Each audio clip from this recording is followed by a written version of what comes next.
Good morning, everyone. I have a thought for you. What if God was using this time of social distancing and quarantines and even unemployment to produce in us a profound happiness? I plan on uh, backing that question up from God's Word, of course. But today is Tuesday, and that means 5 minutes in the Word with Pastor Ben at our church. On Tuesdays, we're going to be doing that. And then on Thursdays, we're going to be doing 5 minutes in the Word with one of our elders. And so I'm so looking forward to digging into God's Word every Tuesday with you. And I'm going to be doing that from our reading plan. Good and Faithful Stewardship as a Way of Life. That's our sermon series, a reading plan that goes along with it. And each week we're preparing for the sermon that's to come that Sunday. This week we're reading in the Sermon on the Mount and giving the context for the Sermon on the Treasures in Heaven that we're going to be studying this Sunday. And so the Sermon on the Mount opens in such an interesting way. Jesus has these crowds all around him, and his disciples are coming to him. They're listening attentively, and the first words out of his mouth in this sermon are so upside down. And that's because Jesus is explaining an upside down kingdom, a kingdom that is so different from the kingdoms of this world. And he says this, he opened his mouth and taught them, saying, Matthew chapter 5, verse 3, "Blessed are the poor in spirit, for theirs is the kingdom of heaven. Blessed are those who mourn, for they shall be comforted." And maybe you're thinking right now, okay, what does this have to do with happiness? Pastor Ben, I thought that you were talking about God using this time as a way of producing a profound happiness in us. And here I'm hearing the word blessed, blessed, blessed. And what's very interesting is that the original Greek word that we translate blessed or blessed uh, means, at its basic level, happy. Happy. And I'm not talking about some spiritual experience beyond the emotion that we experience. They're happy. They're happy people.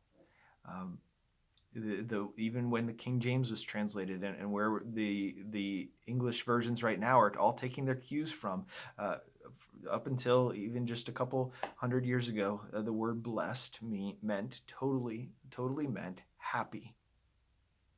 And so we could read this saying, "Happy are the poor in spirit. Happy are those who mourn."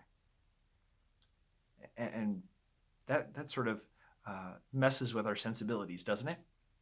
Like, happy are those who mourn. That doesn't make any sense. That, how can we be mourning and happy? But our emotions are far more complex, right? And the reality is that happiness is not some sub spiritual thing compared to joy. It's not something that God doesn't want for us. God wants our happiness. He wants it rooted in the right place. You see, there are all sorts of things in this world that promise happiness but don't produce. They maybe give happiness that is short-lived, it's temporary, but then it ultimately leaves us feeling empty, feeling abandoned. And I think right now during this time, even some of those things are being stripped away. Uh, our bank accounts might be diminishing. Our jobs, if we found happiness in our jobs, or our sense of worth, our sense of value in our workplace, those things are being pulled away. But God still promises happiness.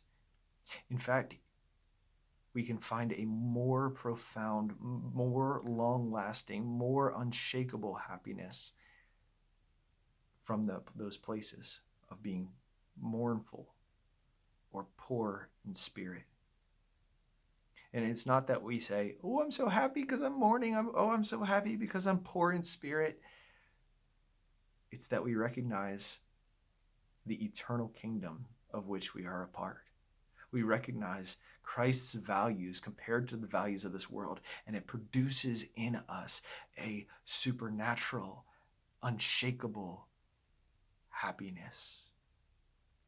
Blessed are the poor in spirit, for for theirs is the kingdom of heaven. Blessed are those who mourn, for they shall be comforted. God is doing something bigger than what we can see in this moment. God is building a kingdom that will last far beyond quarantines, far beyond the treasures of this world. God is building his kingdom. Is our hope set there? If our hope is set there, then our happiness can be found there. Keith this week talked about fruit that is external versus fruit that is eternal. Let's seek the fruit that's eternal. You are loved.